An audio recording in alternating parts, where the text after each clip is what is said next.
पावसाळ्यापूर्वी कोल्हापूर महानगरपालिकेच्या वतीनं शहरातील नाले सफाईचं काम हाती घेतलं जातं।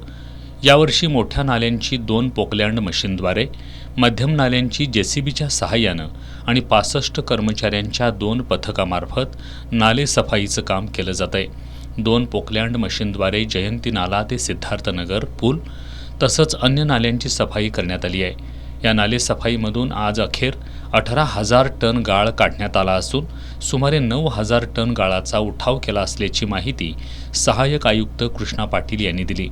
दरम्यान महापालिकेकडून नाले सफाईचा दावा केला जात असला तरी शहरातील अनेक ठिकाणची नाले सफाई झाली नसल्याचं दिसून येत आहे। गाडीअड्डा परिसरात नाल्यातून काठावर टाकलेल्या गाळाचा उठाव झाला नसल्यानं हा गाळ अस्ताव्यस्त पसरलाय।